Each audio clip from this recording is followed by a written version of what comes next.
Oi, gente. Já reparou como o espelho mente? Ele devolve a imagem que a luz permite, não a que a história construiu. E quando o espelho é o Brasil, o reflexo quase nunca mostra a pele que ergueu o país. Hoje a gente vai olhar de novo para esse reflexo, só que sem filtro, sem maquiagem e sem o truque da luz. O que aparece quando a verdade se impõe é o Brasil negro, inteiro, ferido, mas vivo. Desde cedo, ensinaram pra gente que o Brasil é uma mistura bonita de povos, um país mestiço, alegre, de samba e futebol. Mas essa história, contada desse jeito, tem um truque velho. É o mesmo truque de um espelho que só reflete o que o dono quer ver, porque o espelho da história brasileira foi pendurado por mãos brancas em paredes de casas grandes. E quem segurava o pano para lustrar o vidro era sempre alguém de pele escura, alguém que o espelho não mostrava.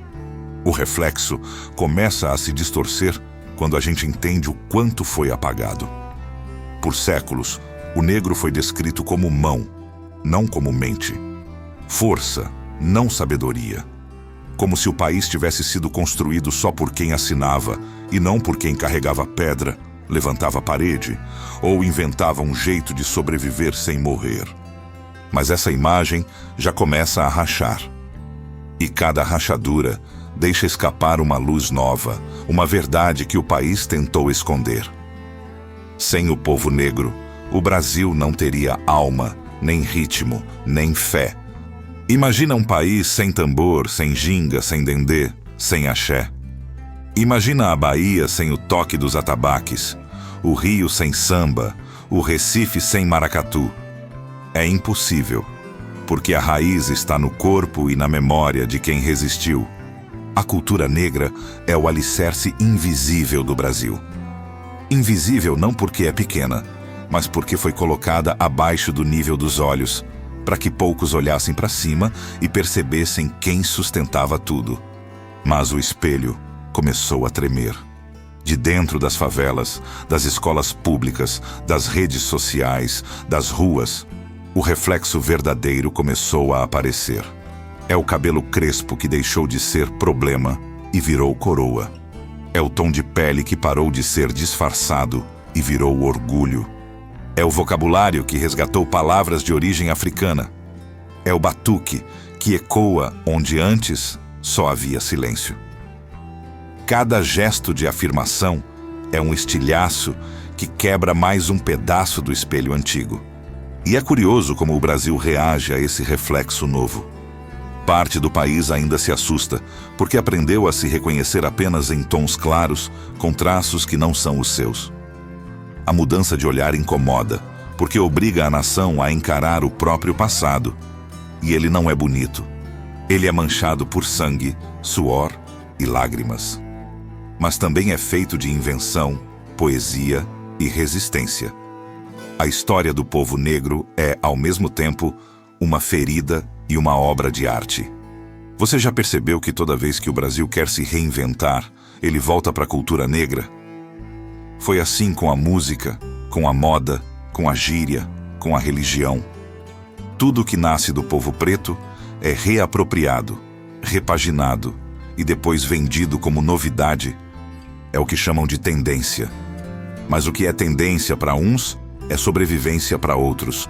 O turbante, a trança, o tambor, o gingado, a fé nos orixás, o sorriso diante da dor, tudo isso é herança e resistência.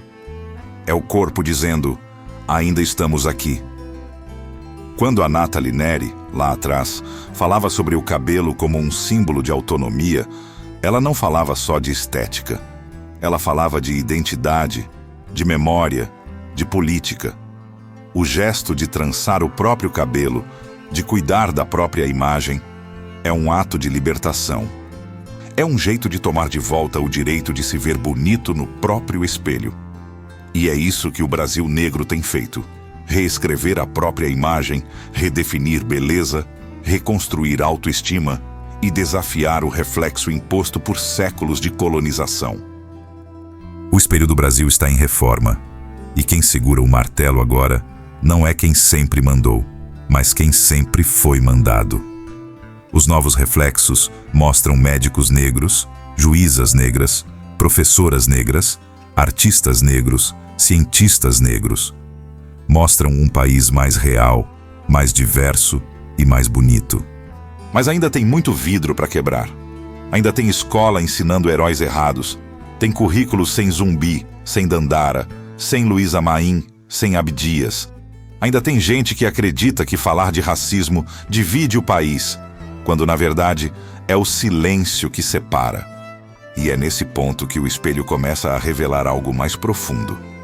O Brasil não vai se reconhecer por inteiro enquanto continuar olhando só para o reflexo que aprendeu a gostar.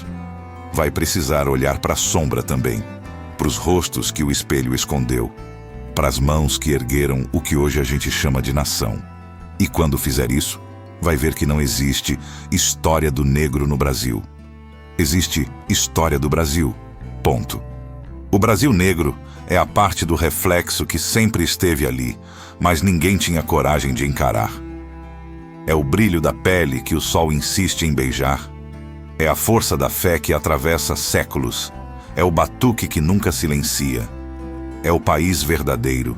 O que pulsa, o que chora, o que ri alto, o que resiste. Então, antes de apagar a tela, olha para o espelho. O que ele te devolve? Se você enxergar a história que te contaram, limpa o vidro e tenta de novo. Talvez, pela primeira vez, você veja o Brasil inteiro. E se essa história te tocou, comenta aí. O que o espelho do Brasil te mostra? Um país que esconde ou um país que começa, enfim, a se ver? Não esquece de deixar o like, se inscrever e compartilhar. Porque cada vez que a gente fala do Brasil negro, o reflexo do país fica um pouco mais verdadeiro.